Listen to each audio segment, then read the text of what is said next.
تو زندگی میں جو رکاوٹیں آتی ہیں نا، یہ تو بندے کو جگانے کے لیے آتی ہیں۔ ان مع العسر یسرا، ان مع العسر یسرا۔ ایک دفعہ اگر مشکل آئے تو اللہ 2 آسانیاں دیتا ہے، ہم نہ گھبرا جاتے ہیں۔ یہ دکھ تو بڑے پیارے ہوتے ہیں، یہ تو بڑے نفع بخش ہوتے ہیں، یہ تو فائدہ کرتے ہیں بندے۔ تکلیفیں جیسے جیسے زندگی میں آتی ہیں بندہ پالش ہوتا جاتا ہے۔ جیسے جیسے میں اکثر دوستوں سے کہتا ہوں، کبھی مشکل آ جائے اور کوئی بندہ ساتھ نہ بندے کے چلے، نہ رشتہ دار چلے، نہ دوست چلے، نہ گلی محلہ، کوئی ساتھ نہ چلے تو ہم شکوے کرتے ہیں۔ حالانکہ شکوے نہیں کرنے چاہیے۔ اگر یہ ساتھ نہ کوئی بھی چلے تو بندے کو اکیلے لڑنے کا حوصلہ نصیب ہو جاتا ہے، اسے پھر ہمت مل جاتی ہے کہ یہ سفر میں نے اکیلے طے کرنا۔ تکلیفیں بڑی سونی ہوتی ہیں، جب تکلیف آئے تو رب کہتا ہے وَتَوَاصَوْا بِالصَّبْرِ، اب ایک دوسرے کو صبر کی نصیحت۔ یہ جب دکھ آتے ہیں نا، دکھ بندے کو نرم کر دیتے ہیں، بیماری نفسانی خواہشات کو ختم کر دیتے ہیں۔ بیمار بندہ، اس کا کسی غلطی کی طرف دھیان ہی نہیں جاتا، وہ پورا جڑ جاتا ہے اپنے رب سے، اس کے اندر سے نفسانی خواہشات ختم ہو جاتا ہے۔ جب آپ دکھی ہوتے ہیں نا، پھر کوئی سجدے کا مزہ آتا ہے، پھر کوئی دعا میں لطف آتا ہے، پھر کوئی رب سے دل لگانے میں مزہ آتا ہے، پھر دل کرتا ہے کہ کوئی بندہ موجود نہ ہو، میں اکیلا ہوں مسجد میں، رج کے یاد کروں اپنے مالک۔ جب آپ صبر کرتے ہیں، قرآن پاک میں نا کم و بیش کوئی 99 کے قریب، 90 سے زیادہ مرتبہ صبر کا ذکر ہے، اور محدثین نے تصریح کی ہے کہ کوئی 500 کے لگ بھگ حدیث پاک میں صبر کا ذکر، حوصلے سے، صبر سے۔ وَتَوَاصَوْا بِالصَّبْرِ، صبر بندہ کر کے دکھائے، اس کے اندر حوصلہ ہو، دلیری ہو۔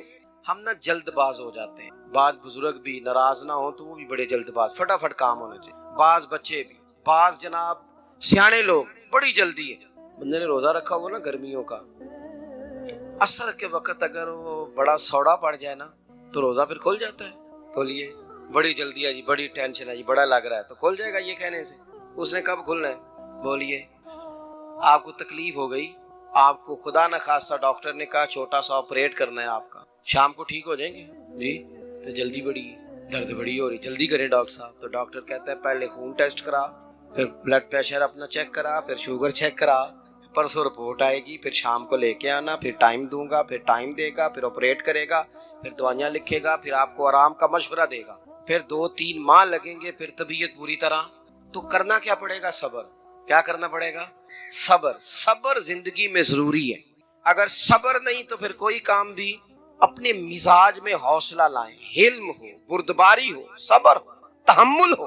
امام علی مقام رضی اللہ تعالیٰ عنہ کو آپ دیکھ لیں، میدان کربلا پورا پڑھ لیں، آپ پوری تاریخ روایات کھنگال کے دیکھ لیں، سامنے تلواریں تھیں یزید کے لشکر کے پاس، امام کے پاس حوصلہ تھا۔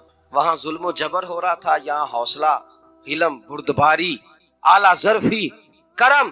دوستو جب صبر اور تلواریں آپس میں ٹکرائی نا، صبر اور تلواریں، تو تلواریں ہار گئیں، صبر جیت گیا۔ صبر ہمیشہ جیت جایا کرتا ہے۔ بعض اوقات تھوڑا ٹائم لگ جاتا ہے، تھوڑا سا وقت، کچھ چیزوں کی لوگوں کو فوراً سمجھ نہیں آتی، ٹائم گزرنے کے وہ کافی دیر کے بعد احساس ہوتا اوہو وہ تو ٹھیک تھا، احساس۔ لیکن آپ زندگی میں تھوڑا تحمل، تھوڑی بردباری، آپ یقین کریں ہم جب لڑائیاں کرتے ہیں نا، کسی سے بحث کرتے ہیں، کچھ ایسی باتیں کر جاتے ہیں کہ بعد میں ہمیں احساس ہوتا ہے یار زیادہ سخت بات ہو، مانتے نہیں، لیکن بعضوں کا خیال ہوتا ہے یار اوہو یہ نہیں کہنا چاہیے، لیکن وہ بات غصے میں نکل جاتی ہے، صبر ہوتا نہیں، پھر وہ خرابی ہوتی ہے۔ اپنی زندگی میں صبر، اپنے رب پر جو مضبوط بھروسہ ہے، مضبوط۔ سیدہ طیبہ طاہرہ حضرت فاطمہ الزہرا رضی اللہ تعالیٰ عنہا نا اونٹ کے بالوں کی بنی ہوئی چادر اوڑھ کر چکی پیس رہی تھی۔ یہاں بیویاں بڑا روتی ہیں، غریبی بڑی ہے، بڑی غریبی ہے۔ حالانکہ اب کون بندہ پیبند والے کپڑے پہنتا ہے جی، دور ہی گزر گیا۔ اب تو بڑی مشکل سے وہ لوگ ملتے ہیں جو جوتا ٹوٹ جائے تو گانٹھ کے پہنے، ورنہ تو نئے جوتے آ جاتے ہیں۔ حضرت سیدہ پاک اونٹ کے بالوں کی بنی ہوئی چادر اوڑھ کے چکی پیس رہی تھی۔ نبی پاک صلی اللہ علیہ وسلم نے دیکھا، آنکھوں میں آنسو ضرور آئے، پر محبوب نے فرمایا فاطمہ دنیا میں تھوڑی سی تکلیف برداشت کرو، قیامت کی ساری عزتیں اللہ آپ کو ہی عطا فرمائے گا۔ تو توکل کی مضبوطی، اللہ کی ذات پر بھروسہ، اپنے رب کریم کے ساتھ امیدوں کا وابستہ کرنا، اس سے مضبوطی آئے گی۔ دوسرا فرمایا وَعَمِلُوا الصَّالِحَاتِ، بہترین عمل کیا جائے زندگی میں، نیک اعمال کیے، وقت ضائع نہ کیا۔ ہر وقت کوئی نہ کوئی کام بندہ کرتا رہے۔ یہاں بہت سارے لوگ ہیں جن کو لوگ نیک کہنا شروع کر دیتے ہیں نا، وہ سمجھ لیتے ہیں شاید ہم سچی مچی نیک ہیں، لوگ جو کہتے ہیں حضرت صاحب قبلہ، پیر صاحب قبلہ، میں یہ طالب علموں کو، دوستوں کو، بلکہ اپنے آپ کو بھی کئی دفعہ کہتا رہتا ہوں، اپنے آپ کو سمجھاتا ہوں کہ یہ لوگ تجھے کہہ رہے ہیں حضرت صاحب، یہ تو رات کو تو اپنے آپ سے پوچھنا، اپنے رب سے پوچھ، کبھی موقع ملے تو اپنی گریبان میں جھانک، غور کر کے تیری کیفیت کیا ہے، تنہائی میں تیرا دل اللہ سے جڑتا ہے کہ نہیں، عبادت میں دل لگتا ہے کہ نہیں، خدا کا خوف دل میں رہتا ہے کہ نہیں، غریب کی محبت، عزیزوں قربت والوں کا احساس طبیعت میں موجود رہتا ہے کہ نہیں۔ ویسے تو میرا مطلب ہے، لوگ کہہ دیتے ہیں حاجی صاحب آپ بڑے سخی ہیں، تو اس سے تو نہیں نا بندے نے سخی ہونا، سخی تو تب ہونا ہے جب اللہ کی بارگاہ میں مقبول ہوگا۔ اعمال صالحہ، نیک کام، اور وہ کرتا رہے بندہ، کوئی بھی کام اسے نیکی کا مل جائے نا۔ دیکھو نبی پاک صلی اللہ تعالی علیہ وسلم نے فرمایا نیکی کو کبھی حقیر نہیں سمجھنا، کبھی حقارت سے نہیں نیکی کرنی کہ یہ بڑی چھوٹی ہے تو میں اس کو کروں اب، فرمایا کبھی حقیر نہ سمجھنا، نیکی کا کام جو بھی ملے کر دینا، فرمایا اگر بھائی سے مسکرا کے ملو گے بھی نا تو اس پر بھی اللہ تمہیں صدقے کا ثواب عطا کرے گا۔ ہم تو اس دین سے کے ماننے والے ہیں جو کہتے ہیں تو گلی سے روڑا اٹھا دے، کانٹا اٹھا دے، کسی کی تکلیف دور کر دے، کسی اس پر گنجائش کر دے، کسی کے لیے آسانی کر دے، جو بھی خیر کا کام میسر آئے پورے دن میں اسے چھوڑے نہیں۔ صبح گھر سے نکلے، وہ ایک صحابی تھے، غالباً تابعی تھے، تو بازار جاتے اپنے غلام کے ساتھ تو سارا بازار گھوم کے واپس آ گئے۔ خادم نے کہا جناب کو نہ کوئی خریدا نہ کچھ بیچا، تو آپ سارا بازار گھوم کے آ گئے، فرمانے لگے تیرا کیا خیال ہے؟ میں نے کچھ بھی نہیں کیا۔ کہا جناب پھر کیا کیا ہے؟ فرمانے لگے تم نے دیکھا ہے جو بندہ بھی گزرا ہے میں نے اس کو کہا السلام علیکم، تو کتنی کو نیکیاں میں جمع کر کے آ گیا ہوں۔ کوئی خیر جو میسر آئے، ہم سمجھتے ہیں کہ شاید کوئی کروڑ کو روپیہ ہوگا تو پوری مسجد بناؤں گا تو پھر میں نے نیکی کر دی، شاید جناب میں، حالانکہ یہ چھوٹے چھوٹے کام ہے نا، چھوٹے چھوٹے کام، ان کی تو زیادہ ضرورت ہوتی ہے، ان کی تو زیادہ حاجت ہوتی ہے۔ کوئی آپ رستے میں گزر رہے ہیں تو نیچے کوئی کھڈا بنا ہوا ہے تو اس پر ہم کیا کرتے ہیں، گاڑی میں بیٹھ کے تبصرہ کرتے ہیں اے روڈ کھورے کدو بننا ہے، بھئی یہ کھڈا ہے نا، تو آپ نیچے اترے نا، تو آپ دھابڑا لے نا، کئی پکڑے نا، یہ تو 5 منٹ کا کام ہے، یہاں آسانی کر دیں نا، آپ اس میں گنجائش کر دیں۔ حضور سید عالم علیہ السلام نے فرمایا، امام راضی نے حدیث لکھی ہے، قیامت کے دن ایک بندے کو اللہ معاف کرے گا تو مالک وہ بندہ عرض کرے گا یا اللہ میں تو بڑا گنہگار ہوں، کس وجہ سے معافی ہوئی؟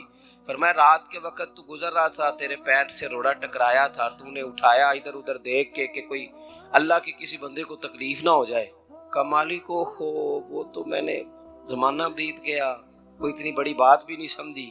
تو رب کریم نے فرمایا تو رات کے اندھیروں میں بھی میرے بندوں کا خیال رکھتا تھا تو میں تیرا خیال نہ کروں؟ کوئی عمل ہمارے ہاں لوگ کوئی کام نہیں کرتے، بالکل نہیں، کوئی کام نہیں، نہ بڑے نہ چھوٹے نہ سمجھدار نہ ان پڑھ، کچھ بھی نہیں، نشستن گفتن برخاستن، بیٹھو راج کے گپے مارو، تبصرے کرو فلانا کچھ نہیں کر رہا، فلانا کچھ نہیں کر رہا، اس کے بعد اٹھ کے چلے جاؤ، کچھ کریں، وعاملوا الصالحات، نیکیاں جمع کریں زندگی میں، خزانہ بنائیں، خزانہ، اپنی ڈیوٹیاں اپنی ذمہ داریاں پوری کریں، ہر وقت کام، ہر وقت ذمہ داری، ہر وقت ڈیوٹی۔ دیکھیں نا امام حسن اور حسین، ان کی آپ کبھی زندگی کا مطالعہ کریں، فرض نماز کے علاوہ 100 رکعت نماز نفل روز پڑھنی ہے، پتہ کرنا ہے غریب کہاں کہاں ہیں، ان کا خیال رکھنا ہے، اور نیرے پیسے نہیں دینے۔ ہمارے لوگ غریبوں کو پیسے ضرور دیتے ہیں، عزت نہیں دیتے، ان کو 4 پیسے کی مدد ضرور کر دیتے ہیں پر عزت نفس کا خیال نہیں رکھتے۔ امام زین العابدین رضی اللہ تعالیٰ عنہ فرماتے ہیں گزر رہے تھے، آپ دیکھیں نا امام غزالی حدیث لائے ہیں کہ بندہ اور کچھ نہ کرے، کسی مومن کا دل راضی کر دے تو اللہ 60 سال کی نفلی عبادت کا ثواب عطا کرتا ہے۔ دل بدستاور کے حج اکبر است، از ہزارہ کعبہ یک دل بہتر است۔ کسی کا دل خوش کر دینا، اس کو راحت دے دینا، اس کو قرار دے دینا، اس کے لیے کوئی ایسا سامان کر دینا کہ بندہ مطمئن ہو جائے، سکون ہو جائے۔ یہ ہمارے ہاں جو لوگ ہوتے ہیں نا سرکاری ملازمین، ڈیوٹیوں والے، ان کی طبیعتوں میں تلخی ہوتی ہے۔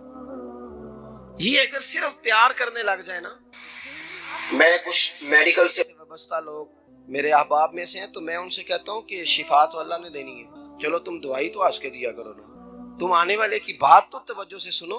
وہ بیچارہ اپنی بات، ہمارے ایک بزرگ تھے تو تعویذ لکھا کرتے تھے، بڑے عالم تھے، مجھے کچھ تھوڑی سی نا میرے دل میں ان کے بارے میں خفگی رہتی تھی کہ آپ اتنے بڑے عالم ہیں، آپ کتاب لکھیں، آپ تعویذ لکھ رہے ہیں، اور پھر لوگوں نے کمائی کرنی ہوتی ہے، آپ تو مفت دیتے ہیں سارا کچھ، اتنی لمبی ڈیوٹی، سارا دن بیٹھے رہتے ہیں آپ اور لکھتے تعویذ ہیں، پڑھائیں آپ۔ میں نے ایک دن ان سے گزارش کی، میں نے کہا شیخ آپ بڑے آدمی، جن لوگوں کو اللہ نے رسوخ فی العلم عطا فرمایا ہوتا ہے ان میں سے آپ اللہ نے آپ کو پختگی دی ہے علم میں، شعوری عالم میں، آپ سارا دن تعویذ فرمانے لگے یار میں تعویذ نہیں لکھتا۔ اصل مسئلہ یہ ہے کہ جو تعویذ لینے آتا ہے وہ اپنا سارا دکھ سناتا ہے، تو میں تعویذ نہیں لکھتا، میں نا بس لوگوں کے کلیجے ٹھنڈے کرتا ہوں۔ میں کسی کا، اب تو بچوں کے پاس ٹائم ہی نہیں، وہ تو ابا کا دکھ نہیں سنتے، بالکل نہیں، وہ تو ڈھونڈتے ہیں کوئی کونا ملے تو جا کے موبائل دیکھیں، تو بیٹھتے ہی نہیں۔ اماں کہہ رہی ہوتی ہے کہ پتر کو 10 منٹ میرے پاس بھی بیٹھا کر، لیکن پتر مصروف بڑا ہے، ویڈیو چڑھانی ہے اس نے، ٹک ٹاک بنانا ہے اس نے نئی تصویر چڑھانی۔ ہم الجھ گئے ہیں۔ یہ چیزیں انسان کو نفسیاتی طور پر کمزور کر دیتی ہیں۔ جو لوگ زیادہ یہ کام کرتے ہیں ان کے حافظے کمزور ہو جاتے ہیں، وہ الجھ جاتے ہیں، انہیں پتہ نہیں ہوتا رات میں نے کیا کہا تھا، صبح میں کیا کہہ رہا۔ ہر وقت نہیں، ضرورت کے وقت، ہر ٹائم نہیں، مخصوص اوقات میں۔ حضرت امام زین العابدین رضی اللہ تعالیٰ عنہ فرمانے لگے ہم گزر رہے تھے، امام حسین ساتھ تھے، تو رستے میں نا کچھ غربا، غریب لوگ بیٹھ کے کھانا کھا رہے تھے۔ کہتے ہیں ہماری ان پر نظر پڑی تو انہوں نے حضرت امام حسین رضی اللہ تعالیٰ عنہ سے کہا حضور آئیے، تشریف لائیے، کھانا کھائیے۔ وہ ضروری نہیں ہوتا آپ کو سب کا کھانا پسند ہی آئے، ٹیسٹ اپنے اپنے ہوتے ہیں، یہ ضروری تو نہیں۔ کھانا پسند نہ بھی آئے تو دل تو پھر بھی راضی رکھنا چاہیے۔ قربان جائیں، نبی پاک نے کس طرح ہماری تربیت کی۔ حضرت عائشہ صدیقہ رضی اللہ تعالیٰ عنہ فرماتی ہیں کریم محبوب کا میں نے یہ طریقہ دیکھا کہ اگر کھانا ناپسند ہوتا تو چھوڑ دیتے، پر کبھی اس میں سے نقص نہ نکالتے، عیب جوئی نہ کرتے۔ گرمی کے موسم میں کھڑی ہے بیچاری خاتون، اور کتنی مشقت سے اس نے کھانا بنایا، اور کتنی گرمی سے یہ چولہے کے سامنے، لیکن صاحب وہ کھانا رکھا ہے تو وہ کہتے ہیں یہ تو کی پکایا ہے، وہ کھانے والی چیز ہے بھئی، اس طرح کرنا، اب جو اگلی انڈی ہے وہ تو پکا، نہ تو کھڑا ہو، یہ پتہ چلے یہ کام کتنی مشقت کا ہے۔ زندگی میں کچھ تھوڑا سا دوسروں کا خیال رکھنا یہ بھی تو دین کا حصہ ہے نا۔ آپ اپنی زندگی میں ہمیشہ اپنے لیے سوچیں، کسی اور کا سوچیں ہی نہ۔ تو میرے عزیز یاد رکھیں گے آپ، امام زین العابدین کہتے ہیں نبی پاک صلی اللہ تعالیٰ علیہ وآلہ وسلم نے نا حضرت امام علی مقام کی، امام حسن اور حسین کی اس طرح سے کچھ تربیت فرمائی تھی کہ غریب پروری ان کے اندر رچ بس گئی، مزاج بن گیا۔ وہ غربا بیٹھے تھے، دسترخوان بچھائے سڑک کے کنارے، تو امام حسین گزرے تو انہوں نے آواز دی، امام صاحب روک گئے، کہنے لگے حضور تھوڑی روٹی نہیں کھا لیتے ہمارے ساتھ؟ تو امام صاحب آ گئے، نیچے بیٹھ گئے غریبوں کے ساتھ۔ کوئی جرت کرے نا، چلو امیروں نے تو غریبوں کے ساتھ بیٹھنے کی جرت نہیں کرنی، کوئی پیر ہی بیٹھ جائے غریبوں کے ساتھ، وہی مہربانی کر دے کہ میں پیر صاحب ہوں کی بلاؤں تو میں ہی چلو لنگر کھا لوں مریدوں کے ساتھ بیٹھ کے۔ ہماری تو محفلوں میں بھی نا جی نعت خانوں کا، مولویوں کا، دوسروں کا کھانا اور ہوتا ہے، اور غریب آدمی کو شاپر میں چاول ڈال کے دیتے ہیں، ساتھ اسے کہتے ہیں یہ لنگر شریف ہے۔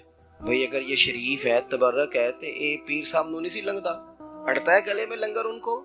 یہ لنگر شریف جو ہے یہ نعت خاں کو بھی تو گزرنا، تبرک ہے کہ نہیں؟